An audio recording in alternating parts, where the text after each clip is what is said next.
out how to make it work. Figure out how to make it work. Good evening and welcome to the Revere School Committee's August 23rd meeting, regular meeting. Please rise to salute the flag.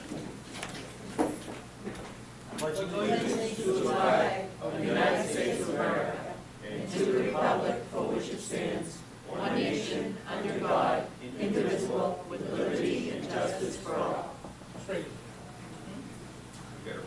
Roll call the members. Mr. Franti? Here. Ms. Gravelisi? Here. Mr. McGuire? Here. Mrs. Rizzo? Here. Mr. Sinella? Here. Ms. Ty? Here. Mayor Rigo? Here. Agenda item number 2, the approval of the minutes of the July 19th, 2016 meeting. Second. All in favor, all opposed? Number 3, Mrs. Rizzo. Point of personal privilege. Yes. Please. We've all enjoyed a really nice summer. Unfortunately, we have some of wonderful people that will not be with us any longer. We had Laura Gabrielle. She was an ELT teacher at the Lincoln School and also the Hill School. We also had John Driscoll.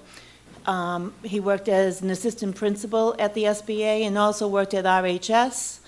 And we also have our former Ward 5 Councilor, John Arrigo, who is the beloved father of our mayor and chair of the school committee. I'd like to take this time to have a moment of silence for these 3 wonderful individuals. Please stand.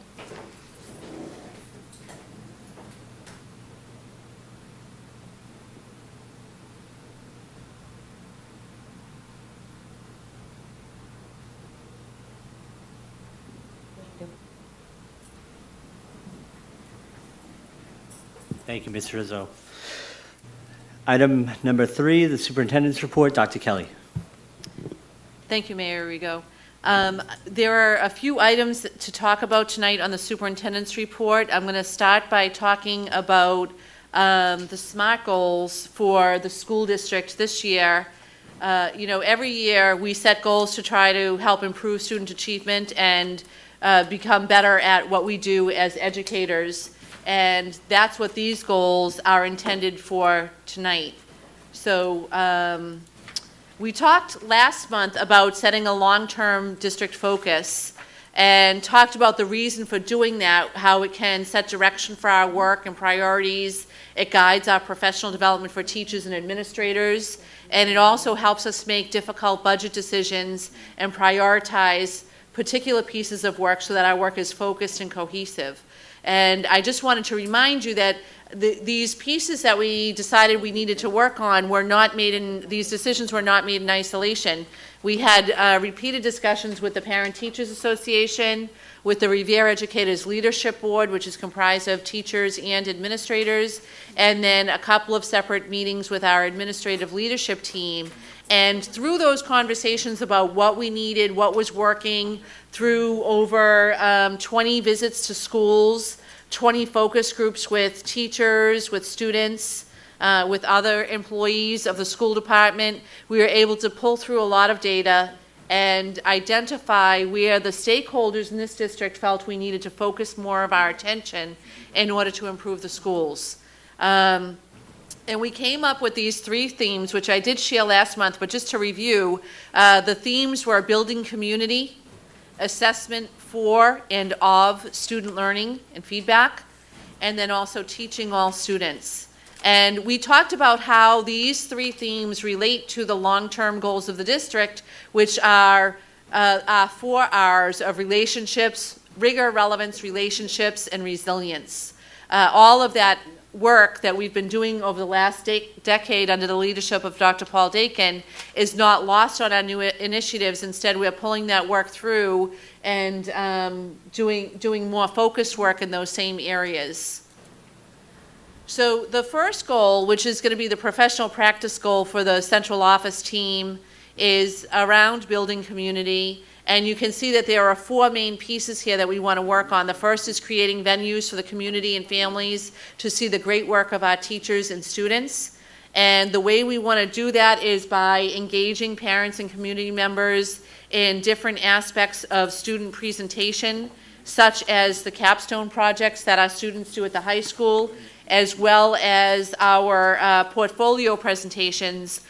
We did that presentation work for the first time this year, and several of the people at the high school have talked about how it would really be beneficial to have experts in the field that these kids are focusing their projects on, and have parents be part of the review team, because they could give a different lens on the critical feedback that students need to enhance their work to even deeper levels. So we talked about engaging the community and parents in the presentations of rubrics. The same thing about projects at the Paul Revere School, where they do a project showcase each spring for the long-term projects that students do there. We also wanted to expand our current mentor program to include new administrators, and we're well underway with our action steps there. We have assigned administrators, mentors to our new administrators. That includes the 4 new assistant principals, 2 at Revere High School, 1 at the Beachmont, 1 at the Wayland School, and also the new principal of the Seacoast High School. A third step toward this goal is partnering with parents to develop a lecture series on learning. And we started to talk a little bit about this with the PTA last year, but wanted to, and we experimented a little bit. We did 2 parent showcases last year, but we wanted to formalize that a bit more this year and not look at it as a means for the school to impart information on the parents, but more of a collaborative partnership where we can call on parents who have different kinds of expertise to share with other parents. So we're going to work at our first PTA meeting in September. We're going to work with the folks who come to the citywide PTA to identify what the topic should be and how we can, which kind of experts we need to engage to do that work. We've also talked about engaging some experts through the Mass Association for School Committees and the Mass Association of School Superintendents, both of whom have some resources that they're willing to lend out to districts and could be helpful in this area. And then the last one, and this has been called for by school committee members, by parents, by students. A lot of people just find our website unattractive and difficult to use.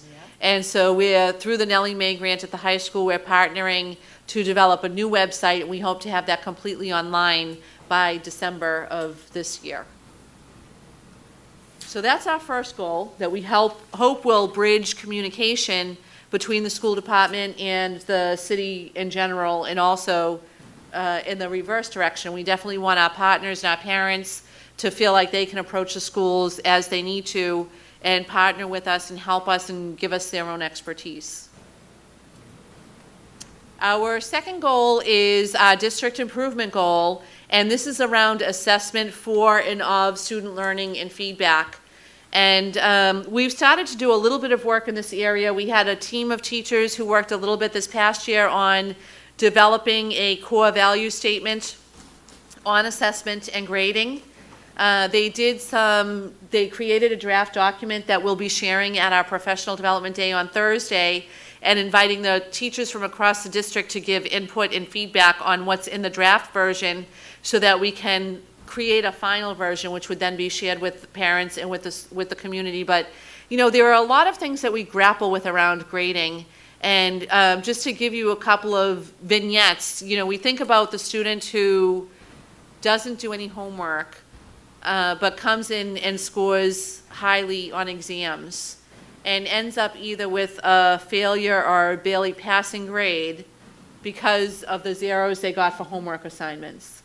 And as an educator, I try to reconcile in my mind how and if we are helping students with those kinds of punitive grading policies that don't really reflect what the student knows and is able to do, and the long-term impact that can have on a student's education in terms of qualifying for and applying to colleges and things of that nature. We think about the impact of the zero on a student's grade, and if a student is maybe even a B student, but then there are a couple of zeros thrown into the mix, and that B turns into a C. Is that really reflective of what that student knows and is able to do?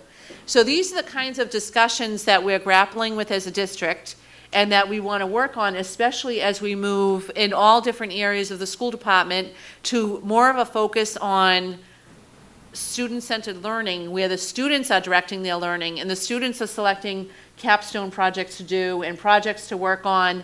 How can we make sure that that kind of work is reflected in the student's grade, and that the work that we're doing, the way that we grade, what does a grade mean? You know, what kind of information are we giving back to a student when we write a letter C on the top of their paper or the letter B on the top of their paper? How does that student understand where the A comes from, or what they need to do to change their practice or change the way they do things in order to articulate their knowledge and their understanding? These are the kinds of conversations that we want to focus on as a school community. This is going to be a long-range project. This is not something that we're going to accomplish in a year's time. We're hoping that at the end of this year, we will have completed a comprehensive study of current assessment and grading policies in the district. They vary by classroom, which is another thing that we grapple with. Is it fair that if I'm in Mr. Vidala's class, a B means one thing, but in Mr. Arrigo's class, a B means something entirely different?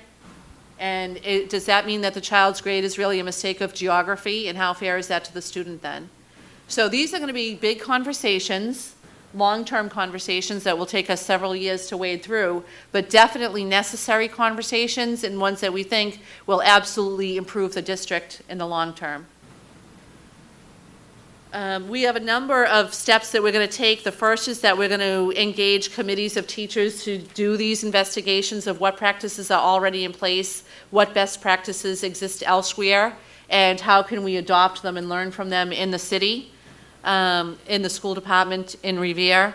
And then we're also going to engage in professional development on effective grading practices and how to help students articulate their knowledge in effective ways.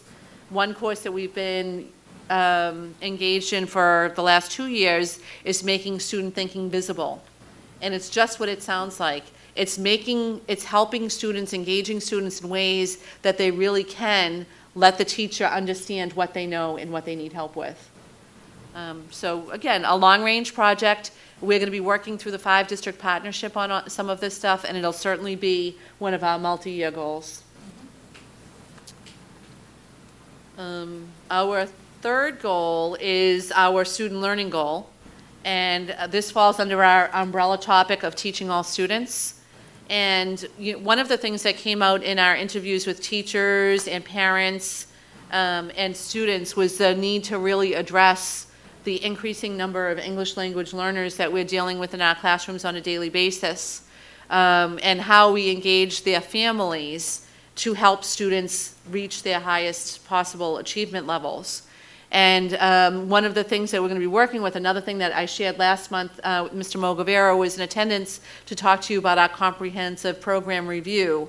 And one of the suggestions made in that review, and that we're going to implement as our first bullet point here, is to work with the ELL department to increase the number of and the effectiveness of the progress reports that we're sending to the parents of English language learners.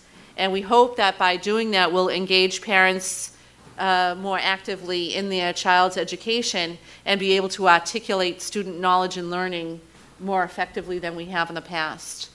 We're also going to provide professional development to teachers and administrators on effective ways to deal with various common issues. And this goes for all different kinds of students. And we're going to have 2 sessions at our professional development day on Thursday geared around this piece. We have a guest speaker who's coming.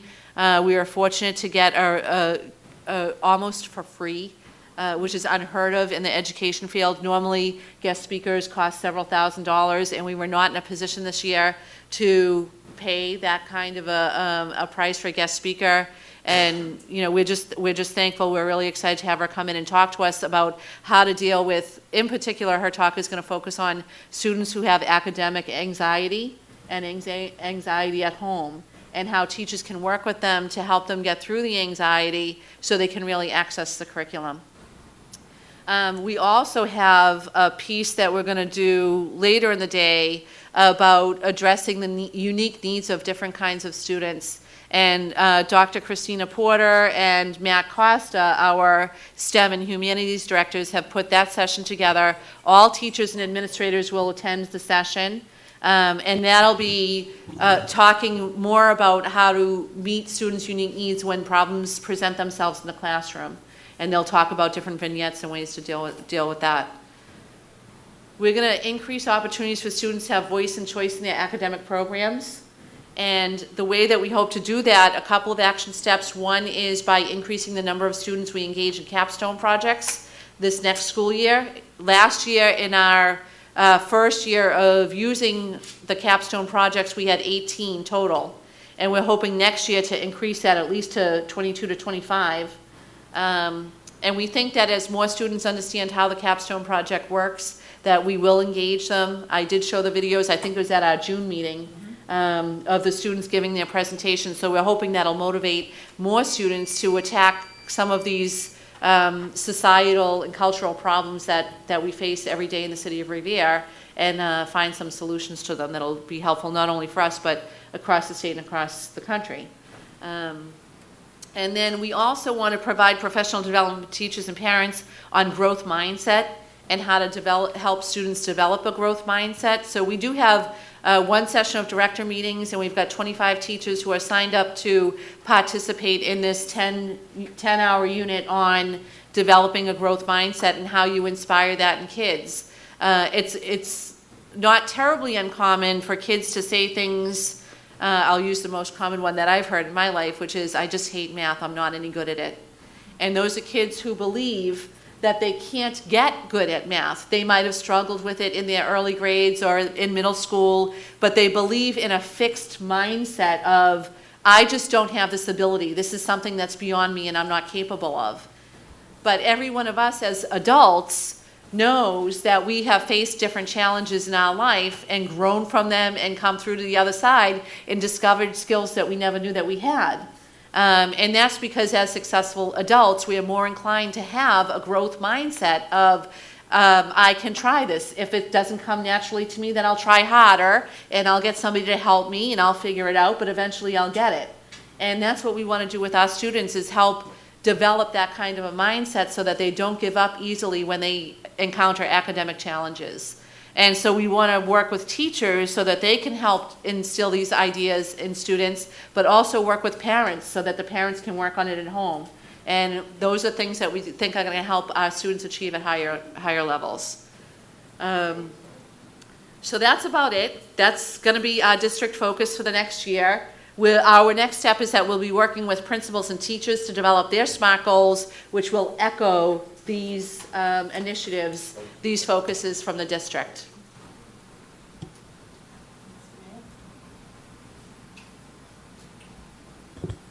Mrs. Rizzo. Diane, the growth mindset, the informational meeting for the parents, would that be set up like the Open Circles one that you did at Rumney? So it'll be a similar format. What we're doing right now is looking for an expert. We have a lead on one, but it's not definite, through the MASS, who can come in and talk about ways that teachers, the way that we say things, or the way that parents say things, that can help instill a growth mindset in students. But it will be set up like the session that you're talking about, in the sense that it'll be an open invitation to all parents. We'll have a date and a time. We'll ask for people to let us know who's going to be able to make it so that we can plan appropriately. But just to give an example, sometimes parents will say to their kids, I'll use the math example again, they'll say, don't worry about it, I was never any good at math either. And it almost gives the student permission to not do as well in math. Whereas if the same parent said to the student, it's all right, buddy, I can help you through this. Or if I can't, then let's call Aunt Susie, or let's ask the neighbor who's 3 grades ahead of you and see if they can help you. Approaching problems, just those different messages that we send, intentionally or not, can help establish a growth mindset or a fixed mindset for students. But it will be set up as a open invitation to all, presentation for parents, yeah. One more question. Dr. Minahan's talk, can it be open to us also? Absolutely, What yeah. is it, 8:35 or? To the school committee, you mean? Yeah. I can't open it to the general public only because No, there won't be I- enough seating. But I thought that Dr. Mokaba emailed you guys this morning to make sure that you were invited, but she may not have gotten to that. Well, no, Okay. it was basically a brochure, so I was assuming it was for the educators, like Oh, their okay. regular professional development. Gotcha. And I wanted to come and be nosy. Yes, you're more than welcome. Mr. Mayor? Ms. Please. Ty? I'm really interested in the things that we are doing about the assessment for student learning. As a teacher, it was always very difficult for me, especially as an English teacher, to decide on a written piece exactly what the grade might be. Because after I got through making all the corrections, not just of my usual, school mommy corrections as where there should be a comma and what should be capitalized, but on the thought and on the organization, and it always took so much time to do. And then to put a value on it was always so difficult for me. And what I tried to do always was just be fair to everybody and mark on the same way. But that isn't always possible because we need to consider other things, how much progress people make and so forth. So I think that is a daunting task that you're taking on, but one that will be very rewarding and very helpful to our kids at the end. So I look forward to seeing how that's going to come out. Thank you. That's great. And I would just add, Carol, to what you just said, that gets at the piece when people are saying, why are we saying assessment of and assessment for? But exactly what you're saying is assessment shouldn't just be so the teacher can assign a grade. An assessment should be for student learning so that they understand how to do better the next time they approach a similar task. And that's what, the kind of feedback that you're talking about helps students understand what to do differently next time so that they can achieve at higher levels. And that's a really, really important mission for the schools. It is. Of course, the only problem is it takes an enormous investment on the part of the teacher. Absolutely. Time investment, focus investment in every way. So it's really difficult to do. And that's why we need to get class size under control so that the Yes. teachers have the time to give the personalized attention to students that they need. Thank you, Ms. Ty. Dr. On to Kelly? my next thing? Okay. Any other questions? So the next item on the agenda is an update on the Garfield roof project, and I also want to give an update on the air conditioning project at the Lincoln School. So I'll start with the Garfield roof project. As the school committee and the mayor and even the city council know, we've worked very hard over the last 5 months now to get the roof project online since the Mass School Building Authority gave us permission through their accelerated repair program to do that roof replacement. And we had an ambitious goal of getting everything in place so that we could replace that roof over this summer, which is ending on Monday, this summer vacation, which is ending on Monday. But necessarily, there are a lot of laws in place that require many checks and balances when taxpayer money is being used to fund any kind of project in a municipality. And that is the case with all accelerated repair projects that go through the MSBA, as well as any public facility programs such as the air conditioning program at the Lincoln School. So it's not like when we're at home and we can be in charge of our own budgets and make a decision that we're going to purchase something and we go out and buy it and we do it. Or we decide that we want to do a big project, so we spend a couple months saving the money that we think we need to save, and then we hire the person that we want to hire and we do the job. It's much more complicated, especially when we're talking about multi-million-dollar projects, as we are in the case of both the Garfield roof project and the air conditioning project at the Lincoln School.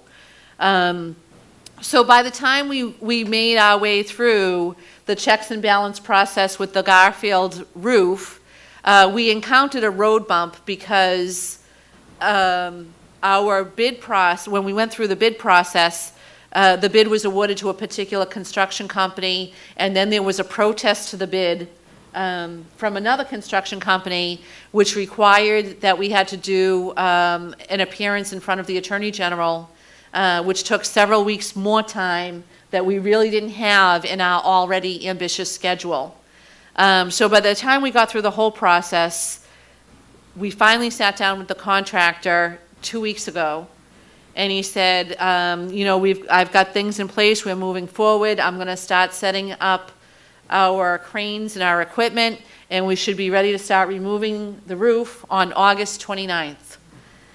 And I said, well, that's the first day of school, It was a challenge, and it's not the way that we want to open a school, and it meant that the entire scope of project would be done with kids in the building and teachers in the building. And because of the fumes that we know occur when a roof is replaced, because of the noise that would be involved with equipment being lifted up, hauled away, even the safety concerns on whether or not having cranes operating outside of an occupied school building, having students enter and leave through a construction zone. Even for a short term, it's questionable whether we should do things like that. But for a long-term project that's going to be at least 8 or 9 weeks, and that's assuming that weather works out perfectly and there are no other kind of issues that impede the process, it just didn't feel right that we should proceed with that project at this time.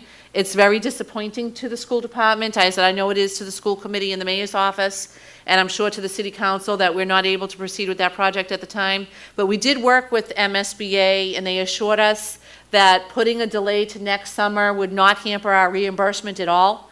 The project will still be funded just as it would have been if we were doing the project right now. It gives the construction company the lead time they need to order materials and make sure everything is on hand and that the project can actually be completed in a shorter time frame than if we were doing it right now. So we're going to proceed. We've got our contracts in place now. We don't have to worry about those kinds of roadblocks that we encountered over the last several months. And we're going to proceed. We've got the owner's project manager is developing a new timeline. But our plan is to have all materials and projects purchased and in place in advance for the construction to begin on the day that school ends next June. And the contractor has assured us that the full scope of project can be completed in the summer weeks next year. So although we're disappointed that the roof isn't getting replaced right now this year, we feel that we have a much better plan in place that will better suit the needs of the school, the students, and ensure the safety of our students and our staff. Any questions on that one? Mr. Franti. Thank you. Diane, what was the actual cost of the roof? Do we have a figure that we can work with? And basically, what is the reimbursement, so at least we'll know, what we have to pay? Yeah, so the design process showed an estimated cost of about $7.3 million for the Garfield roof, and we're getting reimbursed about $5.5 million of that. There is a scope of work that's included that was not available for reimbursement by MSBA, and that's the curtain wall around the pool, which was damaged during the hurricane several years ago, which was never fixed. And MSBA allowed us to include that scope of work with the roof replacement because that curtain wall does tie into the roof itself. So it was a natural decision to do those two projects at the same time. So that's part of the $7.73 million? It is, that's right. Okay, thank you. Chairman, Mr. Sinala. through you to the superintendent, so that programs that are scheduled for Garfield and for the Lincoln School, provisions will be made to have them elsewhere? They will, and it's unfortunate that this year, anticipating that we would be engaged in this roof project, we did move all programs out of the Garfield School this past summer. They were relocated to the Beachmont School. We also had to close the swimming program that typically happens in the summer, and it's regrettable, but we could not foresee when we were making these plans that we were going to hit the kind of delays that we did with the project. We really thought that we would be, at least halfway through this project at this point, if not 2/3 the way through, and that would be doing closeout in the couple of weeks during, as the school year started. It's just a very different scenario than where we hoped to be.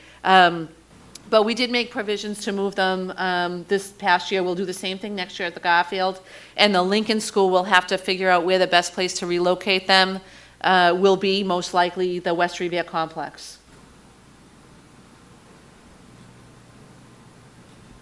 So continuing to the air conditioning project at the Lincoln School, we were able to work with the city's purchasing agent to, again, we had to go through our due process and see what are we able to do, what are we not able to do.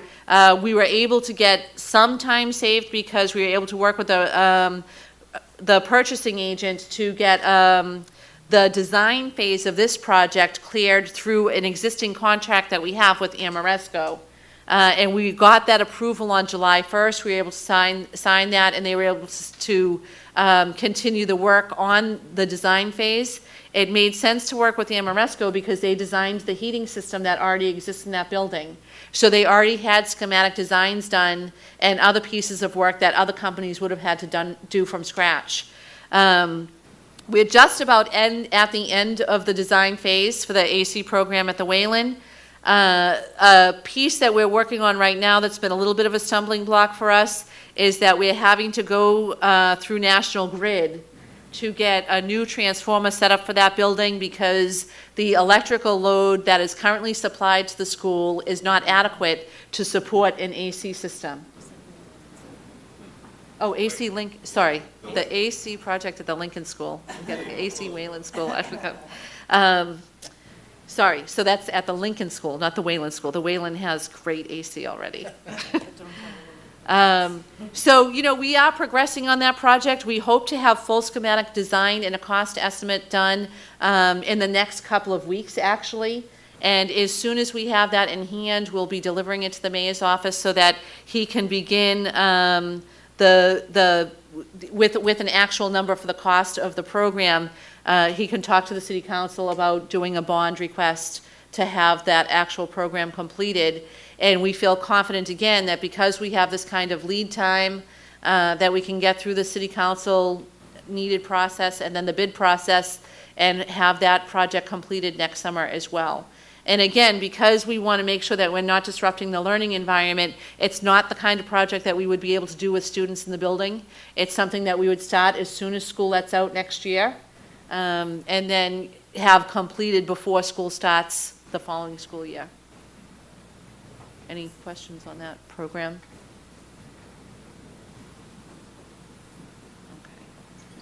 All right, the last piece of the superintendent's report that I wanted to talk about was just a little bit about our preparations for the 16-17 school year. We're really excited. We welcomed back our administrative team yesterday, and we had a meeting with them that went really well. We're really excited to invite back our teachers and paraprofessionals and other employees on Thursday.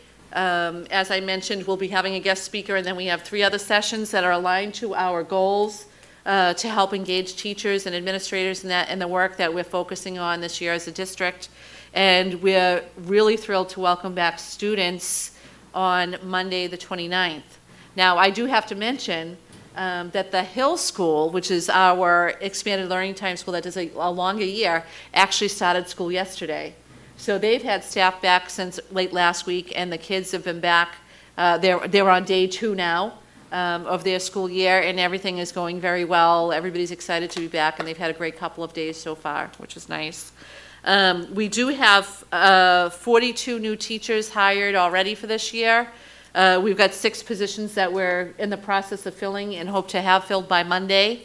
A couple of people, it's just a matter of timing to get them in to sign contracts, but we expect that we'll be fully staffed by Monday, which is always a great way to enter the school year. One piece that we're struggling with, and this is a struggle that I've articulated over the last year, is with class size in particular locations.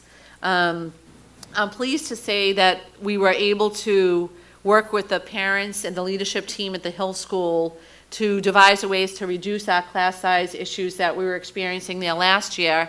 Unfortunately, it means the process of phasing out our dual language program that we had at the Hill School so that teachers could be made available in separate classrooms in order to reduce class size at the kindergarten, 1st grade, and 3rd grade levels. But that we think that that'll better serve all of the students in the school instead of the smaller number of kids that were actually engaged in the dual enrollment program. As I mentioned that, I'll say that we found the dual enrollment program to be very, very effective. And if funding were ever to be available. It's a program that we would want to reinstate if we're able to. We're just not able to right now at this time.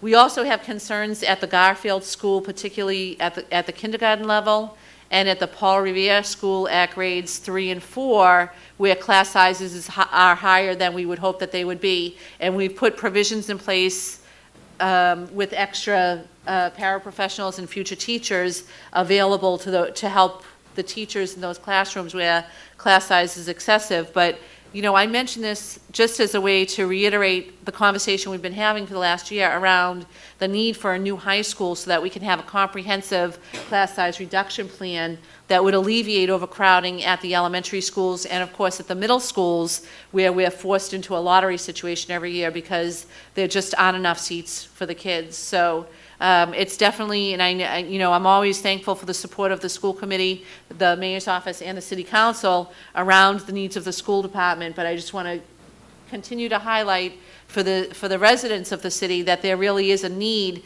in order to make sure that we remain one of the highest performing urban districts in the state. We have to serve students, and to the point that Ms. Ty made about making sure that teachers are able to give kids adequate feedback that's going to help shape their understanding of what they need to do to succeed academically, we need to get some of the class size issues under control. And one of our biggest challenges to doing that is that there just isn't the space to create more classrooms. Second challenge is that we don't have the finances to hire more teachers, but the space would help initially. Yep. And that concludes the superintendent's report. Thank you, Dr. Kelly.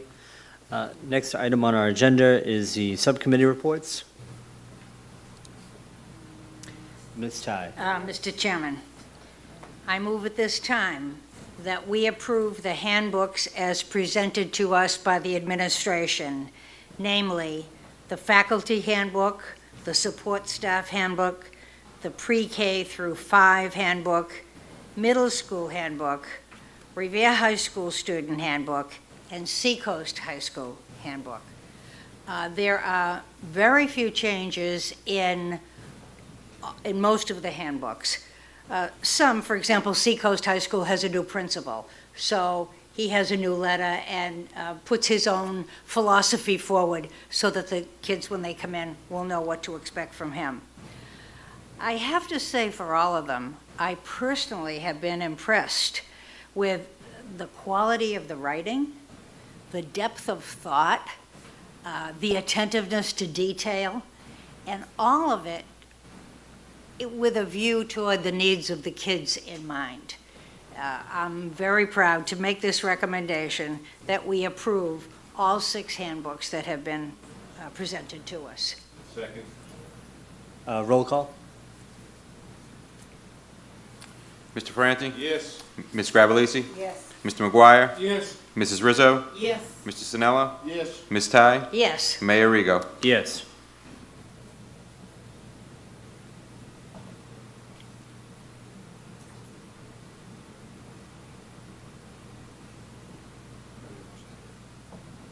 Yes. It's voted. Mrs. Sinella? Plants and maintenance?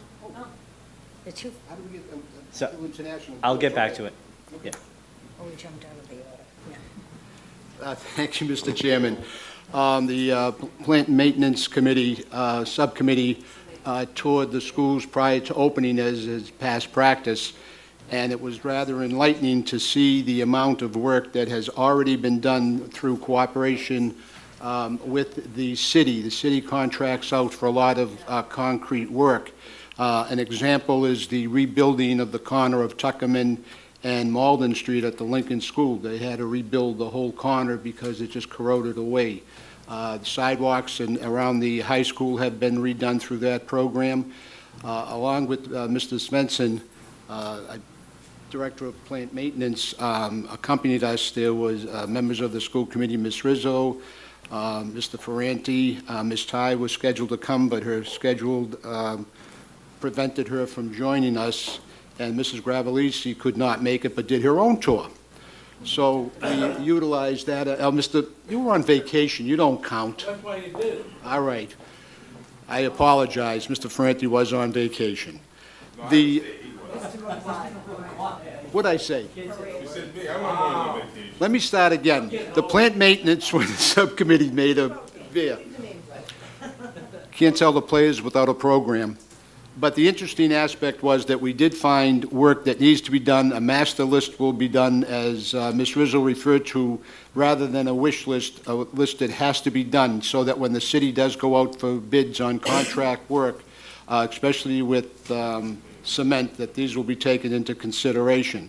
A lot of other things that were noted on lists that Mr. Svensson has assured us can be done in-house with staff that he has available to him. As was mentioned, the air conditioning at the Lincoln School was mentioned, the roof at the Garfield School.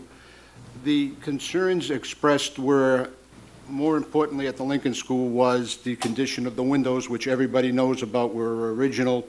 The mayor has well aware of what's going on. First things first, the air condition, and then hopefully would be nice to have them done at the same time.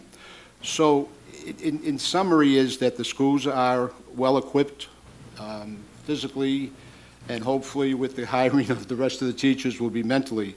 So I'd like to commend all those that did take the time on a very, very hot day to work on it.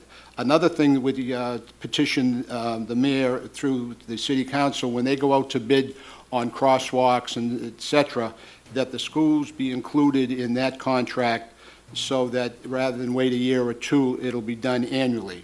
So again, on the city side, we're grateful for their cooperation.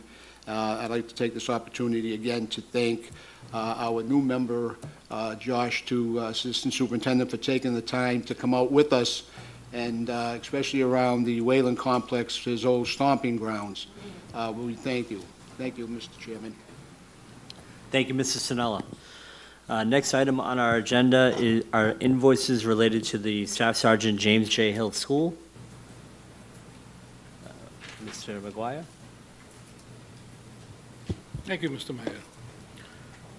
Hill International, in the amount of $11,425, invoice number 52 for May 2016 service. So moved. Second. Roll call. Mr. Franti? Yes. Ms. Gravellisi? Yes. Mr. McGuire? Yes. Mrs. Rizzo? Yes. Mr. Sinella? Yes. Ms. Ty? Yes. Mayor Rigo? Yes.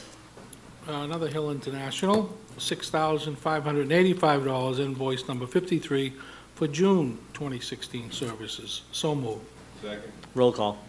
Mr. Franti? Yes. Ms. Gravellisi? Yes. Mr. McGuire? Yes. Mrs. Rizzo? Yes. Mr. Sinella? Yes. Ms. Ty? Yes. Mayor Rigo? Yes.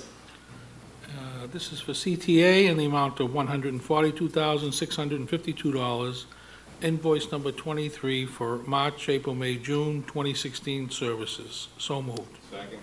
Roll call. Mr. Franti? Yes. Ms. Gravellisi? Yes. Mr. McGuire? Yes. Mrs. Rizzo? Yes. Mr. Sinella? Yes. Ms. Ty? Yes. Mayor Rigo? Yes. And that is it. Next item on our agenda is the School Department Communications. None. New business. There's none. Late communications. Mr. McGuire.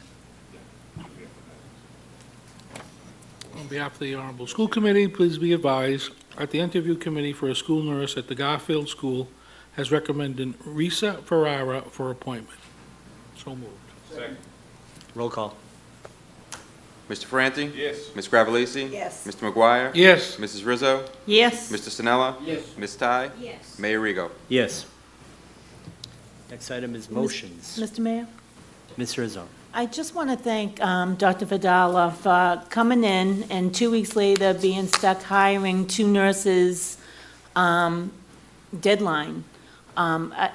I've done interviews for 8 years, and I have to say I really appreciated his approach on it, the work that was put into it, the question and answer period. I thought it was a really great way to do interviewing, and I thank you for it. Thank you, Mrs. Rizzo. That was something that we had some professional development on. Our administrators, especially Mrs. Willett, Mrs. Flynn, and Mr. Coots from the Garfield School have all taken some professional development, and it's a new process that we're going through, and we're very happy with it. So thank you for acknowledging that. Any motions? None. Public comments? Step right up.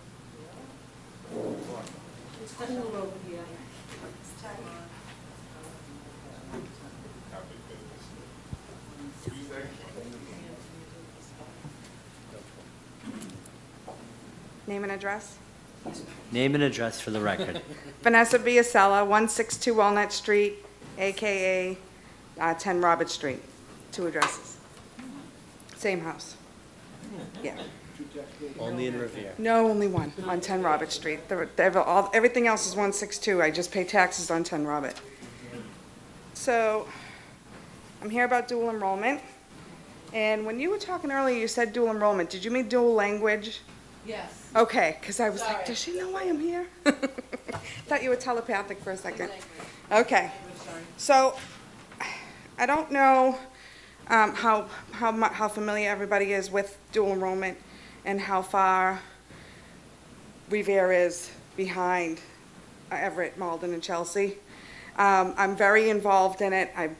I just found out that Dana Brown, you guys know who he is, just took the directorship of the dual enrollment program at Bunker Hill. And he is incredible. He's very excited, and I'm sure would love to help guide us so that we're in a better place. So what the situation is right now, Revere High does not allow core credits for classes, for any classes taken it. I'm just gonna use Bunker Hill because that's what I know, but I know it's the same for, Benjamin Franklin and North Shore and whoever else. So they only get credits for electives. So if they take a class at Bunker Hill, even if it's English or psychology, they only get a credit for an elective on the Revere High transcript, which initially I was told that wasn't the case. It was supposed to be on pre-approval, case by case. Well, I went up the line, and I got all the way to Jonathan Mitchell, and he said, absolutely not. They are credited as electives only, and they're working on or possibly looking at policy for the future to change that. That was as of a couple weeks ago, because I wanted to make sure. I said, just so we're clear, is this the case? And it's been confirmed. So with that, I know Revere cannot host. We don't have the facilities, and more reasons why we need a new high school. And that it is what it is. All these other schools host Chelsea, Everett, Malden. So these kids, they stop their high school time at, say, 11 a.m., and they go into their college time during the same school day, and it's called early college, or however they term it.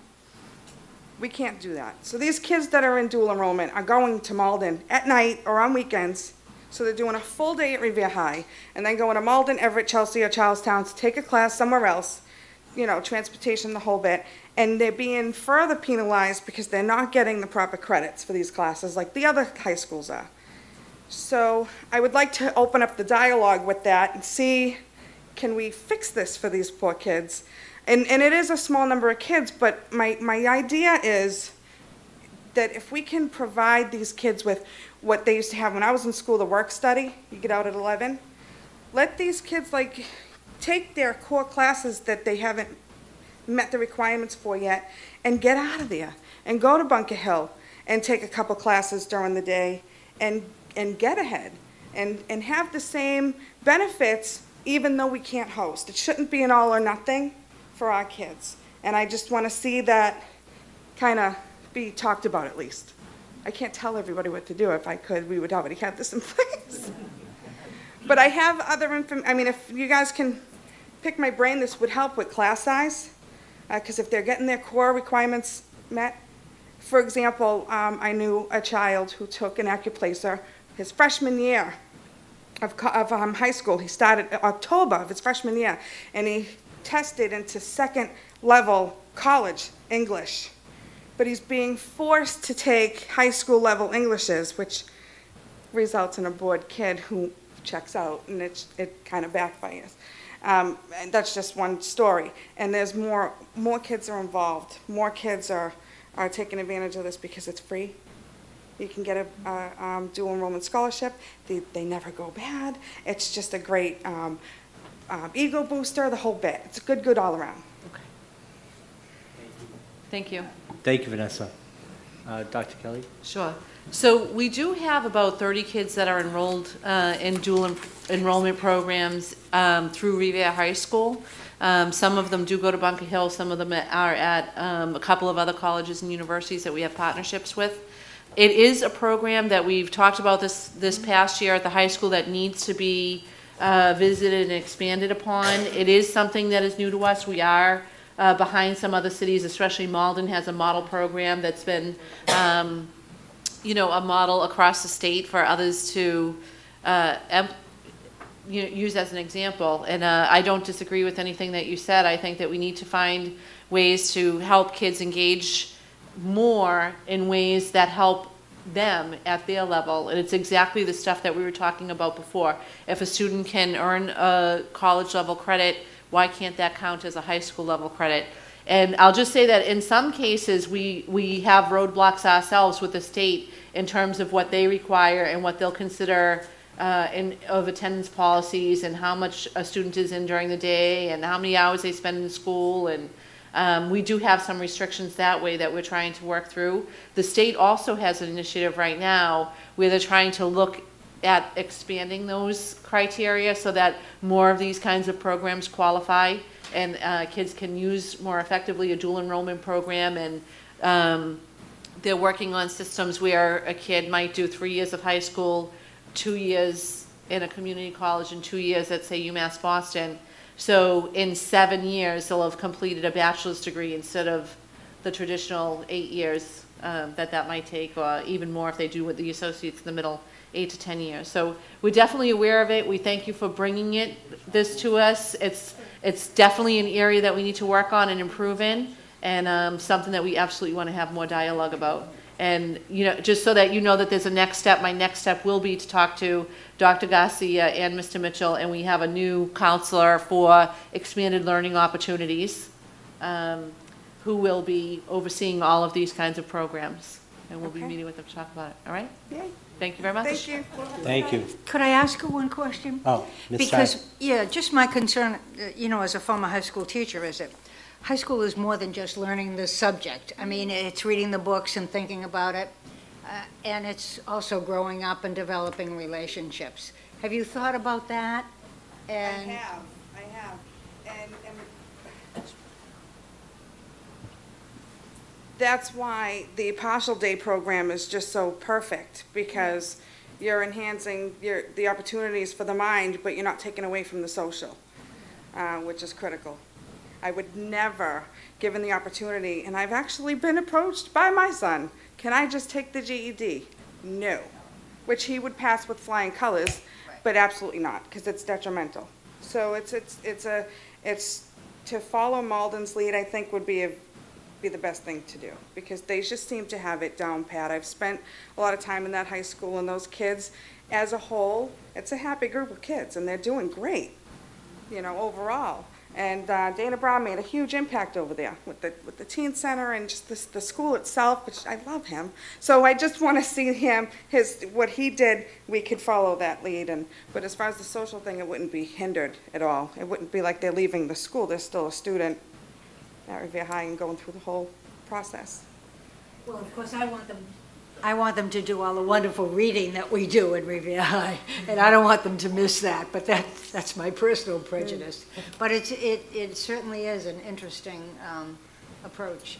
And we're talking about a number that is so small right now, and it might increase when it becomes easier and more accessible, but right now it's such a small number of kids.